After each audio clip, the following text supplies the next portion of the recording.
You're at a concert enjoying the music with friends, or perhaps you're busy in a shopping mall wrapped up in the joy of the moment. Suddenly, the tranquility shatters with a sound of chaos, gunfire, a crash, or an explosion. In our world today, such scenarios are not just the stuff of movies, they're potential realities. This video isn't meant to instill fear, but to arm you with the knowledge, wisdom, and strategies for survival when confronted with the reality of an active shooter situation or terrorist attack while out in public. Let's jump right in. In the busyness of everyday life, where we rush from one place to another, often, half paying attention, or lost in our thoughts or mobile phones, we've lost the critical skill and art of observation and situational awareness. This isn't about being paranoid, it's about being prepared. Here's how you can turn passive existence into an active participant in the world around you. When you enter any building, like a restaurant or store, always locate the exits. There's never just the main front door. Look for emergency exits and signs usually located high up on the wall communicating the exit door or route. Multi-story buildings have fire escapes and even windows that could serve as an escape route. In a theater, where are the side doors? In the shopping center, which stores lead to back exits or adjacent garages? Remember, in an emergency, your quickest way out might not be the way you came in. Always get a feel for the overall space you're going into. How is the seating arranged in the cinema? Where are the main aisles in a mall or the food court where congestion could likely occur? This knowledge can dictate your escape route. For instance, knowing you're near a less crowded side exit can save you precious seconds. Observe where people naturally congregate or move. These areas can be both a hazard and a resource during an incident. High traffic zones might delay your escape, but they can also provide cover or distractions. Look for anything that could pose a risk. Are there large glass windows that could shatter? Are there areas with large, heavy furniture that can be used for barricading? What about items that could serve as improvised weapons or tools for survival? Take note of security cameras, guards, or any security systems in place. This can inform your actions. For instance, knowing where cameras are can help you stay out of sight if needed. Gauge the demeanor of the people around you. Is there tension in the air and the crowd makes you nervous, or is everyone relaxed? Sometimes the atmosphere can hint at potential threats before they manifest. Mentally map out your escape. If something happens near the front, which back exit will you use? What if there's smoke or fire? Consider alternative routes like jumping from a low window if necessary. Note the time of the day or night. The behavior of a location can change dramatically from morning to mid-afternoon or evening. For instance, a quiet cafe in the morning might be a busy and crowded after-work hangout for the locals. Look for areas where you could take cover if needed, not just in terms of physical protection, but also places where you might blend in, like busy food courts or behind large groups. For those with mobility issues, find accessible exits or areas where you could safely wait for help. Elevators are usually a no-go in emergencies, so know where the ramps or accessible ground-level exits are located. Environments change from one day to the next. For instance, the new construction project in the building might block the usual exits, or a new shop layout might alter your escape plan. Be ready to adapt your observations on the fly. Actionable steps. Make it a habit that every time you enter a new place, take a minute or two to observe. Turn this time into a routine, like checking your phone or setting your bag down. It should become second nature. Practice in safe scenarios. Play out what-if situations in your mind. What if there was an active shooter? What if there was a fire? This mental rehearsal can save lives when reality comes knocking at your door unexpectedly.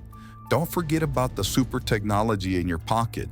Some mobile apps can help you find the exits in large buildings or provide safety information. Familiarize yourself with these tools. Educate others and share this knowledge when you're with friends or family by subtly pointing out the exits or safe spots. Turn observations into a group activity. Once you become proficient at the art of observation and situational awareness, You're not just a bystander in your environment, you're an active participant in your own safety. But observation is only the beginning.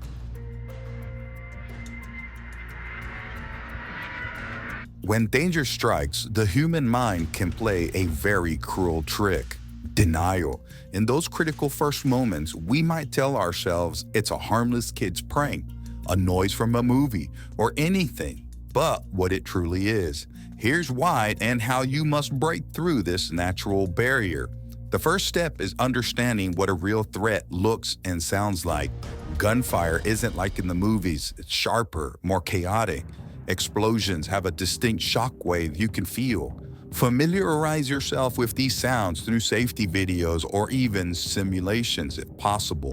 When your brain screams, "This can't be happening," you need to counter it with, "This is happening." Remind yourself that denial delays action. Accepting this situation quickly doesn't mean you're giving up. It means you're taking control. For this to happen, mental preparedness is key.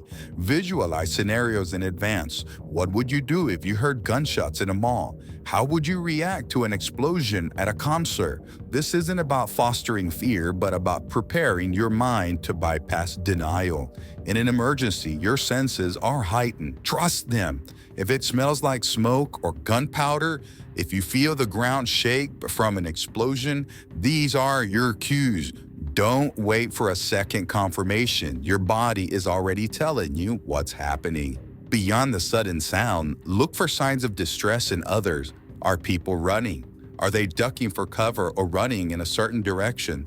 These visual cues can confirm your suspicion that something is wrong. When you notice that, ask yourself, is this real? If the answer leans towards yes, act. If you're unsure, err on the side of caution. Remember, you can apologize later for overreacting, but you can't take back hesitation if it leads to harm. Always remember that panic clouds judgment. Train to keep your emotions in check. This doesn't mean you won't feel fear, but you can learn to process it without it paralyzing you. Techniques like deep breathing can help maintain this balance when things are spinning out of control around you. Once you've accepted reality, your brain should shift to decision mode. What's this next step? Run, hide, or fight. This decision tree starts with acceptance. Now, you can't predict every situation, but you can practice the act of acceptance. Use everyday situations to test this, like when something unexpected happens at work or home. Train yourself to accept and adapt quickly.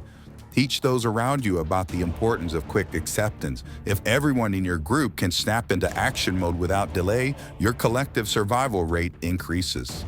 Actionable steps. Participate in or organize drills where you must react to simulated threats. These can be as simple as role-playing or as complex as escape room scenarios tailored for emergency responses. Engage in exercises that focus on being present and aware. This can help in reducing the time it takes to accept a crisis. Reflect on past incidences by reviewing case studies or news reports of past events.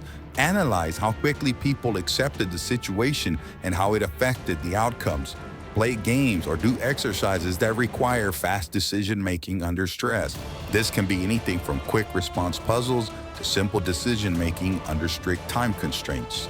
Once you've accepted that the danger is real, your next action must be just as swift. Escape if possible. Denial can be your downfall, but acceptance is your lifeline. Let's move to the next crucial step: run into safety.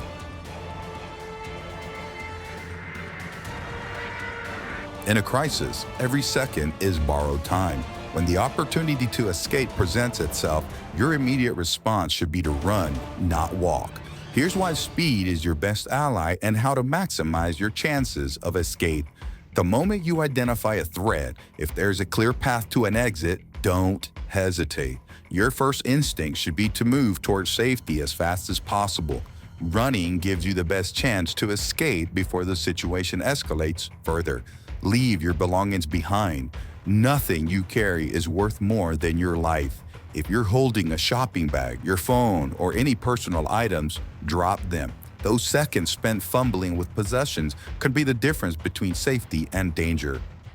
Having observed your signs as previously mentioned, you should already have an escape route in mind. Run towards the nearest and safest exit. If the main exit is compromised, recall those alternative routes you've noted. Contrary to popular belief, in most situations, running in a straight line towards an exit is more effective than zigzagging. This advice is specifically for when you're not in direct line of sight of the threat. Zigzagging can slow you down, making you an easier target if you were seen. If the exits are blocked or too far, consider windows. If you're on a ground floor or if there's a safe landing, breaking the glass might be your quickest escape. Remember, minor injuries like cuts can heal. Bullet wounds might not. Stay low if gunfire or explosions are involved. Staying low can sometimes offer less visibility to a shooter or protect you from flying debris. However, don't let this compromise your speed unless absolutely necessary. Assist others if you can do so without significantly slowing yourself down. Help those who need it, especially the elderly, children, or disabled. However, your primary responsibility is to ensure your own safety first. You can't help others if you're compromised. Use cover while running if you must pass through open areas. Use any available cover like columns, card, or furniture to shield yourself momentarily from potential threats. Stay silent if you can by avoiding shouting or making noise that could draw attention to you. Communicate with gestures or whispers if helping others. Don't stop once you've decided to run. Keep going until you reach safety. Don't stop to look back or check on the situation. Trust that once you're out, you can call for help or regroup. Also, it's important to have a predetermined safe meeting point or know where to go once you're out. This is crucial if you're with others or in a group setting. Actionable steps. Regularly practice sprinting short distances. This isn't just physical training, but also mental preparation for acting quickly under stress. Visualize exits before entering any new venue and mentally map out your escape routes. Play these scenarios in your head to reduce hesitation when it counts. Participate in or organize escape drills.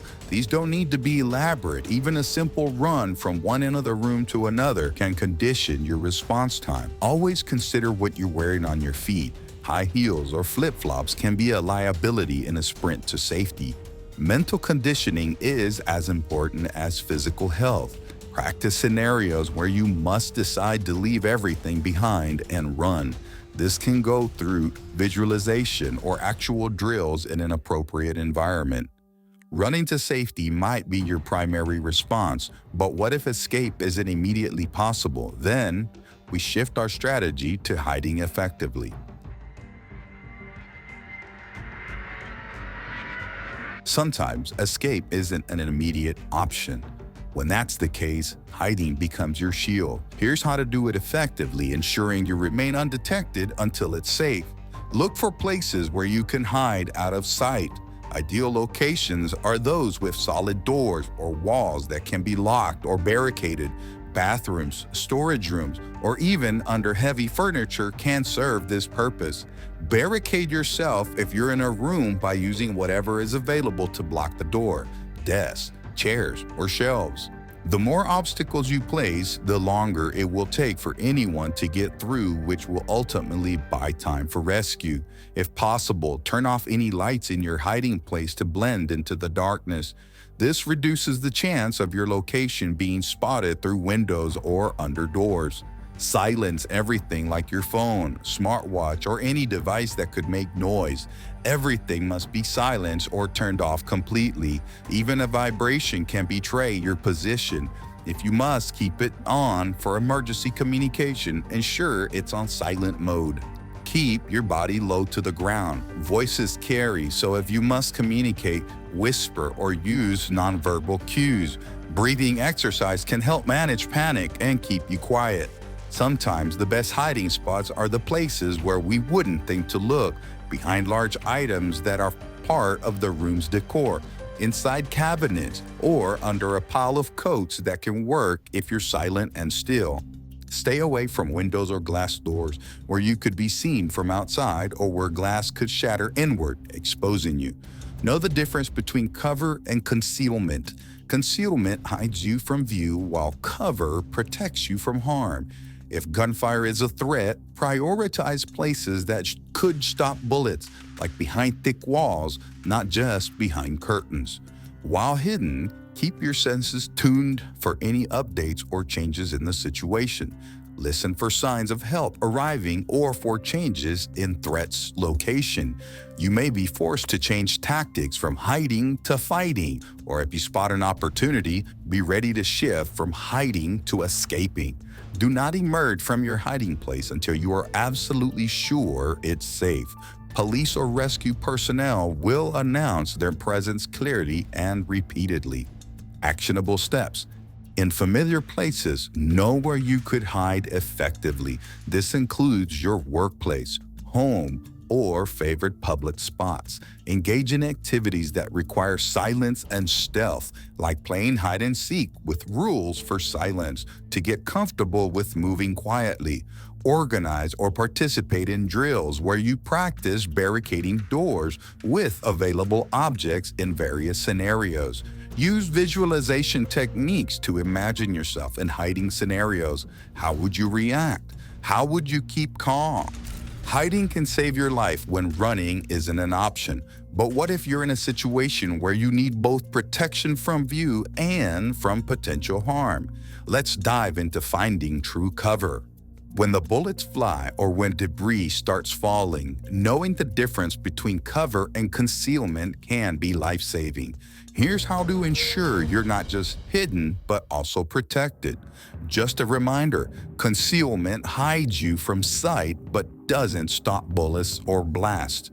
Cover, however, provides both visual obstruction and physical resistance against projectiles. Recognize materials that offer real protection: concrete, steel, heavy machinery, or thick brick walls. Always seek solid structures in an open environment. Look for solid objects that can stop bullets or protect you from blasts or flying debris. This includes thick concrete columns in the parking garage or concert venue, the engine block of a car, not just the doors, or even heavy-duty lockers in schools or offices. Remember that furniture like desks or filing cabinets might seem like a good hideout, but they're usually manufactured of really thin material. It's simply best to avoid hiding behind them or other items that tend to give a false sense of security. Look around for what nature has to offer. For instance, trees with thick trunks, boulders, or even deep ditches can provide cover in outdoor areas. If one piece of cover isn't enough, use multiple layers. If possible, get to ground level, but ensure you're behind something that can stop bullets. If your current cover is compromised, be ready to move to an east spot. This requires constant situational awareness. Corridors and hallways in buildings can be dangerous as they channel bullets and offer little cover. Instead, aim for rooms or areas with more objects to use as cover. Stay away from large windows or glass doors unless you're using the frame as cover. Glass shatters, offering no protection against gunfire. Even solid cover has its limits. Bullets can ricochet and come through at angles. Position yourself to minimize these risks.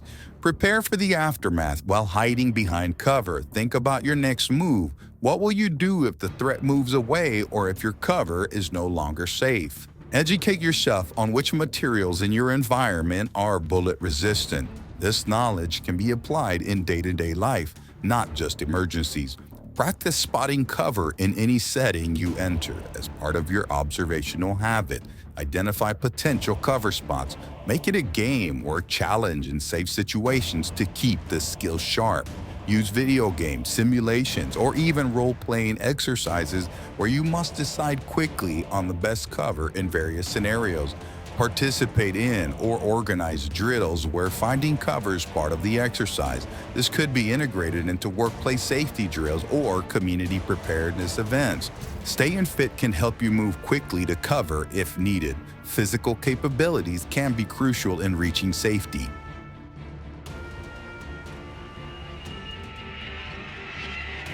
In the midst of chaos, your call for help can be the beacon that guides emergency services to the scene.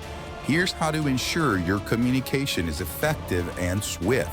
Once you're in a safe spot or behind cover, your priority should be to contact emergency services.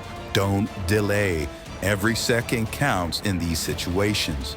In most countries, this is 911 in the United States and 112 in Europe, or other local emergency numbers. Know these numbers by heart or have them saved on speed dial.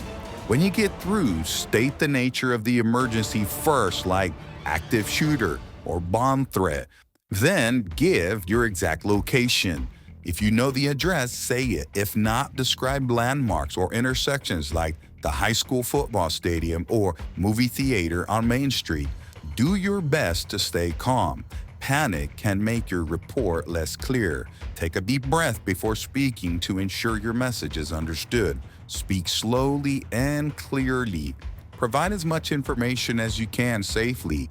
How many suspects, description, type of weapons, last known location. But don't linger on the line if it's unsafe. Get the essentials out.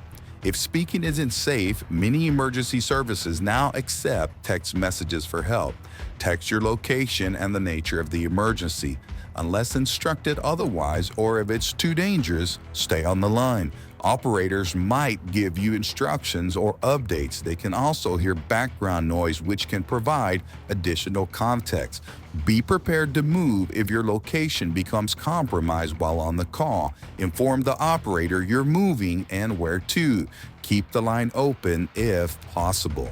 Help others if others are with you. Coordinate who calls for help, who looks after the injured, who keeps watch, etc. Teamwork can save lives. Actionable steps. Have emergency numbers saved in your phone under various names or in easily accessible favorites. Also, teach children or less tech-savvy individuals how to use these features. Practice calls with a friend or a family. Simulate calling emergency services to practice giving clear, concise information. This can be done during safety drills. Make it a habit to know exact addresses or notable landmarks near you at all times, especially in new or unfamiliar areas. Learn how to communicate silently with emergency services via text or apps designed for this purpose. Understand how to use features like location sharing. Familiarize yourself with apps that can alert emergency services with a single tap, providing your location automatically. Reaching out to emergency services can be the lifeline that brings help to the scene. But what if you're cornered and need to defend yourself? When escaping and hiding aren't options and you're forced into a corner, your environment can offer you the means to defend yourself. Here's how to turn everyday items into tools of survival. First, look around. What's at hand? Everything from office supplies to kitchen utensils can be weaponized. Pens, pencils. Aim for the eyes or soft tissue areas. These can cause significant pain or temporary blindness. Chairs and stools can be thrown to knock an assailant off balance or used to block or barricade doors. A hot or heavy object like a coffee mug or reusable water bottle can be thrown or used to hit hard. Fire extinguishers can not only be used to spray and disorient, but the canister itself is heavy and can be swung. Books and binders can be used for bludgeoning or to throw at an attacker's face. Sharp objects like scissors or letter openers are obvious choices aimed for vulnerable points. The pointed end of an umbrella can be used to jab an attacker, while the body of the umbrella can be used to hook or trip. Use your environment. Anything with weight can be used to knock or push someone away. Think of monitors, printers, or even potted plants. Cords and wires can be used to trip or entangle. Yank them from the devices to create an unexpected hazard. If you're near glass, consider breaking it to create sharp hazards on the ground or to use the shards as weapons. If you're with others, delegate tasks. One person might gather weapons while another secures the area or calls for help. The element of surprise can be your greatest asset. Use noise like breaking glass or a sudden shout to distract or startle an attacker. In these situations, always aim for vulnerable spots such as the eyes, throat, and the groin. In these areas, even small or improvised weapons can have a significant impact. Keep moving. Don't stay in one place if you're engaging. Use your mobility to keep the attacker off balance or to find a better defensive position. Even without a weapon, using your body like your elbows, knees, and feet can be formidable in close quarters. Prepare mentally to use these items. It's not just about having a weapon, but more importantly, being ready to employ them decisively and without hesitation. Actionable steps. In safe, controlled environments, practice how quickly you can identify and use everyday items for defense. This could be a part of self-defense training. Create a mandatory inventory when you enter new spaces. Mentally note items you could use in an emergency. Make this a habit in every environment you visit. Attend courses where you learn not just martial arts, but also how to use common objects defensively. Many self-defense programs include this training. With consenting friends or in classes, role-play scenarios where you have to quickly find and use improvised weapons. This helps with both speed and creativity. Keep your situational awareness high. Knowing where potential weapons are can give you an edge if things turn south. Improvising a weapon can give you a fighting chance, but what if fighting becomes your only option for survival? Fighting should always be your last card you play, but when there's no other option, it's about turning desperation into action. Here's how to engage when you must. First, acknowledge that you're out of options. This mental shift from avoidance to confrontation is crucial for effective action. Your aim isn't to win a fight, but to create an opportunity to escape. Go for areas that will incapacitate or distract quickly. For instance, the eyes, poke or gouge to temporarily blind. A strike to the throat can disrupt breathing or cause panic to the attacker. A well-placed kick in the huevos can incapacitate an aggressor instantly. A sharp and quick slap or hit to the ears can disorient well. A strong, firm kick or push to the knees can compromise mobility. Remember, the improvised weapons from the last section. Anything can be a weapon in this context, from a briefcase to a coffee mug or whatever is at hand. If you're alone or well-timed noise, distraction or movement can distract anyone. If in a group, coordinate actions to confuse the attacker. One might distract while another attacks or secures an escape route.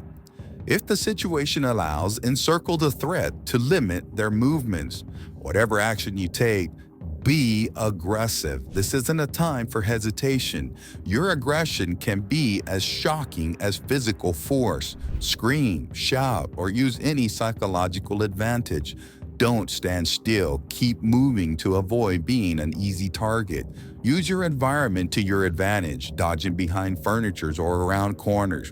Remember, your primary goal isn't to defeat the assailant, but to create a moment where you can flee safely as quickly as possible. There is no shame in running for safety. Work on developing your mental toughness. You might need to override your instincts to flee or freeze. Train your mind to act decisively under stress. Understand that fighting back might result in injury, so commit to your actions. They should be about maximizing your survival chances, not winning a fight.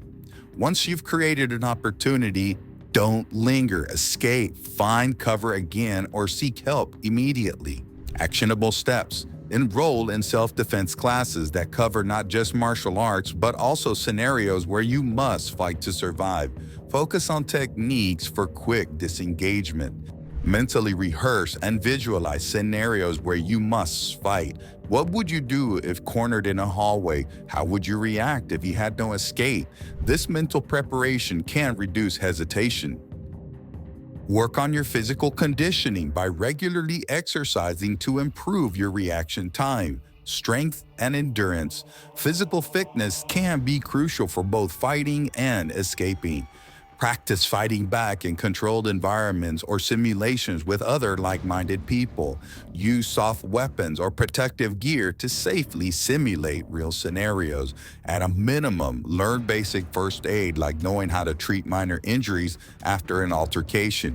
This knowledge can give you confidence to act, knowing you can handle the aftermath. The act of fighting back is about creating space for survival.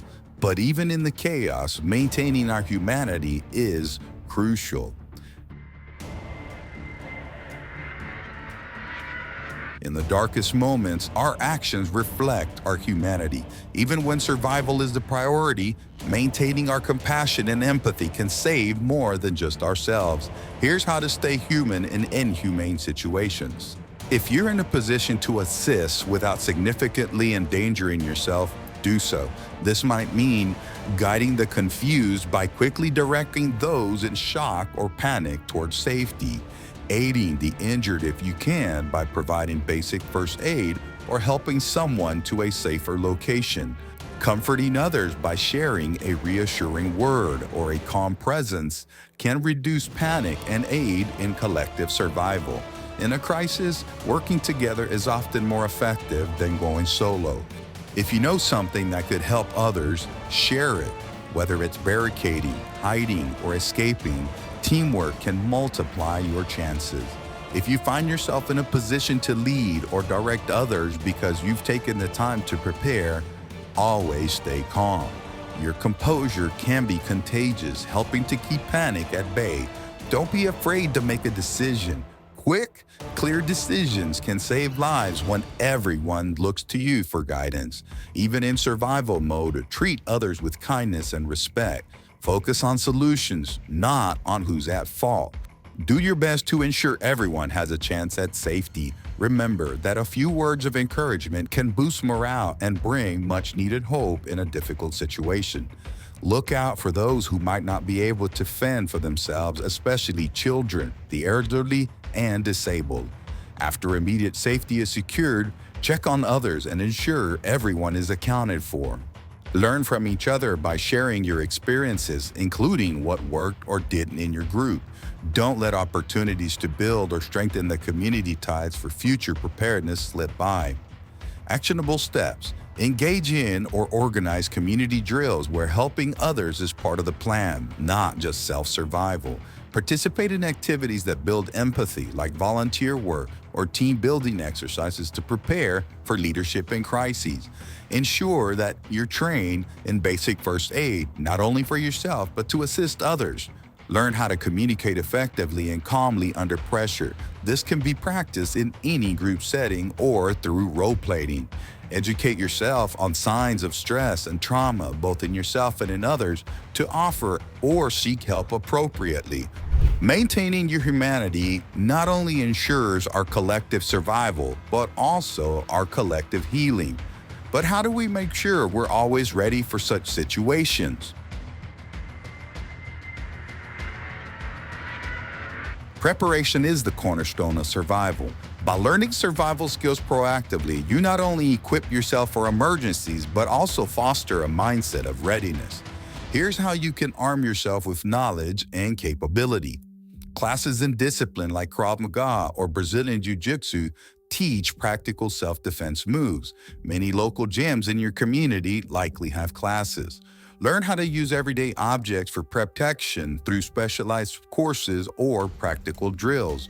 Learn emergency first aid care and basic life support disciplines like CPR, stop bleeding, and treating shock. These skills can turn you into a lifesaver. Familiarize, practice, and carry different first aid kits. Carry a kit in your everyday carry bags, vehicle survival kit, and bug-out bags. For a full in-depth video addressing skills, check out our video here. Practice noticing details in your environment like exits, potential hazards, or safe zones. Learn to read the mood of crowds to anticipate potential threats. Even in the digital age, knowing how to read a map can be vital if technology fails. Be sure to include understanding basic navigations without GPS and only using a compass. Learn how to use fire extinguishers and understand fire behavior. Develop escape plans for your home, workplace, or other places you frequent. Don't forget about practicing your communication skills in crisis. Learn sign language basics or Morse code for nonverbal communication.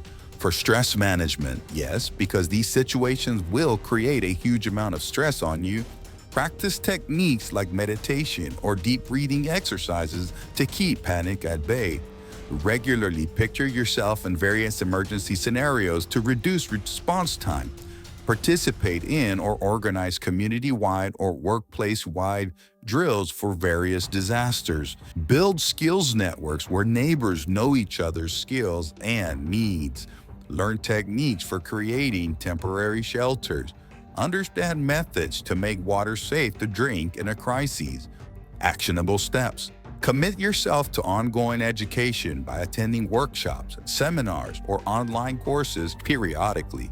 Use video games or virtual reality simulations that focus on survival skills or emergency responses for practical experience. Level up by gaining certifications in first aid, life support, or specific survival skills, which can also be useful in everyday life. Create and regularly update a personal safety plan for different scenarios, including home, work, and travel.